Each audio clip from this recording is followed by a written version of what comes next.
In 1976, an expansion team took the field in Tampa, wearing an orange and white uniform nobody had ever seen before, and lost.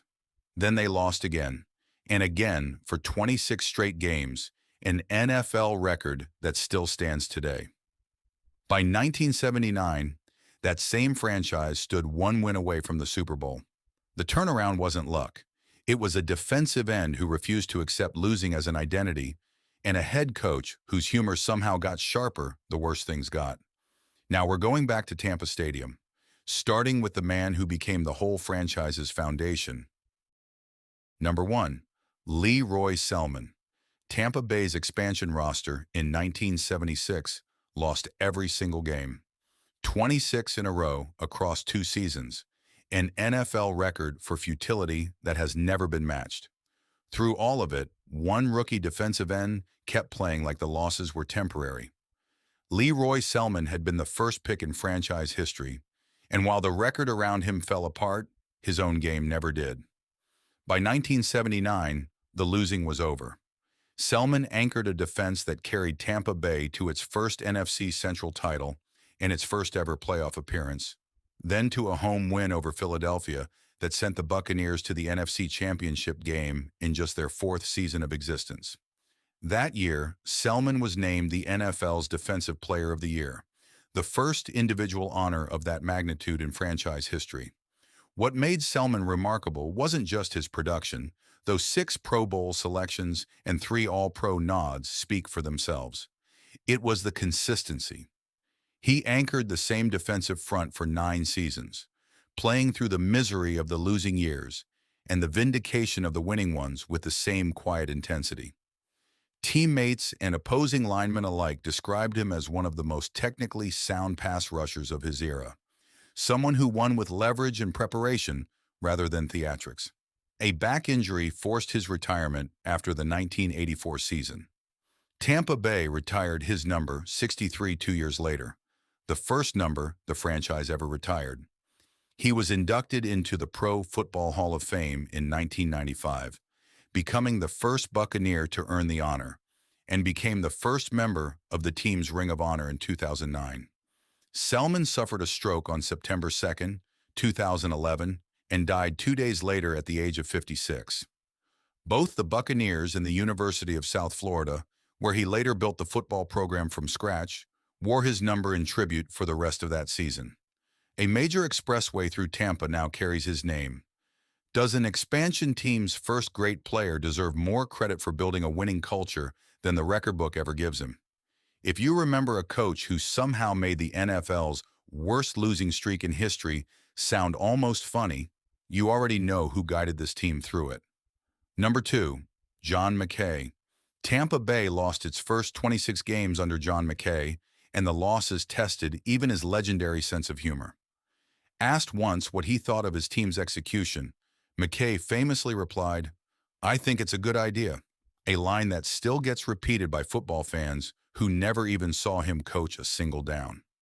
McKay arrived in Tampa in 1976 after building a dynasty at USC, where he'd won 4 national championships and developed a reputation as one of the sharpest offensive minds in football. Nothing about the college game prepared him for coaching an expansion roster stitched together from other teams' castoffs. The losing streak became so infamous that reporters tracked his quotes just to see how he'd respond to the next defeat. He never stopped being funny, but the humor carried real substance underneath it. McKay believed in his players even when the results didn't show it, and by 1979, his patience paid off. Tampa Bay won the NFC Central and reached the NFC Championship game, becoming the fastest expansion team in NFL history at the time to reach a conference title game. McKay led the Buccaneers to 3 playoff appearances in 4 years during that stretch, a stunning turnaround from where the franchise had started. The final years of his tenure grew harder. Health problems connected to diabetes wore him down, and he stepped away after the 1984 season, the only head coach the Buccaneers had known in their first 9 years of existence. John McKay died on June 10, 2001, at the age of 77, from kidney failure related to diabetes complications. The Buccaneers inducted him into their Ring of Honor in 2010, with Leroy Selman himself saying McKay should have received the honor even earlier. Number 3. Doug Williams. Doug Williams should have been the face of the Buccaneers for a decade. Instead, his time in Tampa Bay ended over $400,000. Drafted 17th overall out of Grambling State in 1978, Williams became the first real franchise quarterback Tampa Bay ever had, leading the Buccaneers to 3 playoff appearances in 5 seasons, including that historic 1979 run to the NFC Championship game. He did it all while being paid the lowest salary of any starting quarterback in the league, less than a dozen backups around the NFL were making at the time. After the 1982 season, Williams asked for a raise to $600,000. Owner Hugh Culverhouse refused to go above $400,000, even with head coach John McKay pushing for more on his quarterback's behalf. The dispute became public and bitter, made harder by the fact that Williams' wife had died of a brain aneurysm only months earlier. Rather than accept a deal he felt undervalued him, Williams sat out the 1983 season entirely and signed with the upstart USFL. Tampa Bay went 2-14 that year without him and wouldn't return to the playoffs for another 14 seasons. Williams, meanwhile, resurfaced in the NFL with Washington in 1987, and 1 year later he did something no black quarterback had ever done in NFL history. He started and won a Super Bowl, throwing for 340 yards and 4 touchdowns in a rout of Denver to win Super Bowl 22 MVP honors. Williams stayed away from Tampa Bay for decades afterward, still stung by how his departure had unfolded. The relationship eventually healed. He returned to work in the Buccaneers front office in 2004 and was inducted into the team's Ring of Honor in 2015. Today, he remains connected to the organization that once couldn't find $400,000 to keep him. Stories like these stick with fans because they show how quickly a franchise's fortunes can turn on decisions made far from the field. If you enjoy revisiting the teams and players who shaped the old NFL, subscribe to Gridiron Rewind. There are many more overlooked stories still waiting to be brought back into the conversation. Number 4. Ricky Bell. Tampa Bay's first overall pick in 1977 came down to a choice between 2 USC running backs, and the Buccaneers took Ricky Bell over a player named Tony Dorsett, who went on to a Hall of Fame career in Dallas. For years, that decision followed Bell like a shadow.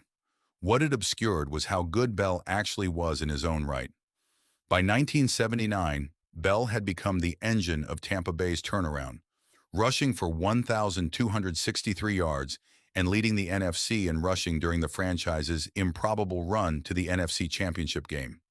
In the Buccaneers' first playoff win in franchise history, a victory over Philadelphia, Bell carried the ball 38 times for 142 yards, exactly the kind of workhorse performance that defined his playing style.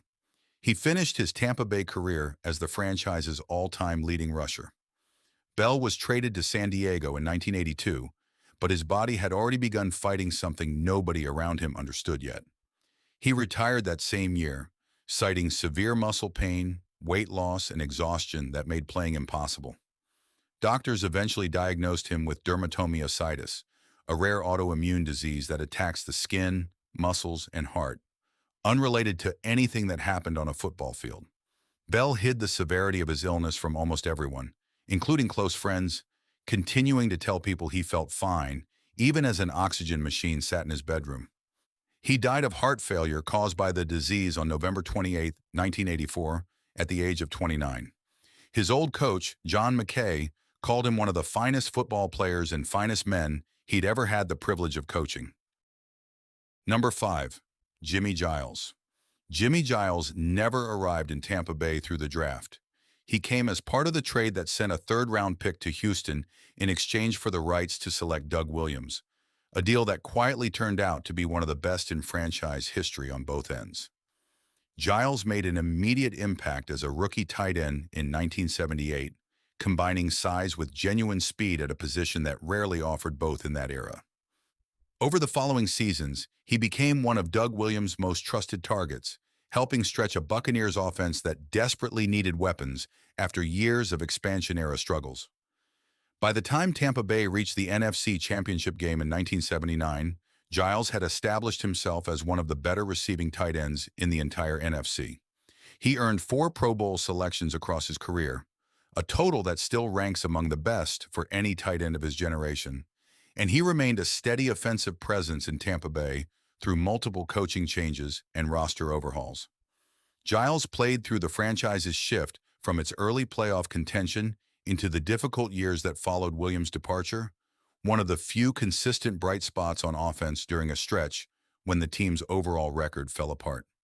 After his playing career, Giles remained connected to Tampa's football community, often appearing at Buccaneers alumni events and fan gatherings, a reminder of the era when the franchise first learned what it felt like to compete. Number 6. Richard Wood. Richard Wood arrived in Tampa Bay in 1976, already carrying serious credentials. A 3-time All-American linebacker at USC who had played on national championship teams before a single NFL snap. Selected in the expansion draft, he became one of the veteran building blocks Tampa Bay's coaching staff relied on most heavily during the franchise's brutal early seasons. While Leroy Selman anchored the defensive line and drew most of the national attention, Wood provided the range and instincts that held the linebacking core together underneath him. He started for the Buccaneers throughout their rise from expansion laughingstock to playoff contender, playing alongside Selman in the same front seven that carried Tampa Bay to the 1979 NFC Championship game. Wood's game was built on consistency rather than highlight reel moments. Coaches and teammates trusted him to read plays quickly and fill gaps reliably. The kind of steady defensive presence that rarely gets remembered the way sack totals or interception numbers do, but that opposing offensive coordinators noticed every single week. He remained one of the defensive anchors of the team well into the early 1980s. Wood's Tampa Bay years overlapped almost entirely with Selman's own career, the two of them forming a partnership that helped transform one of the worst defenses in NFL history into one the rest of the league had to take seriously. The Buccaneers, who lost their first 26 games, became, within a few short seasons, a team capable of standing one win away from the Super Bowl. That turnaround still stands as one of the most dramatic in NFL history. So does an expansion franchise's fastest rise to relevance deserve more recognition than it usually gets? Tell us what you remember about those early Tampa Bay teams, and subscribe to Gridiron Rewind as we keep bringing back the players, coaches, and teams that shaped the old NFL.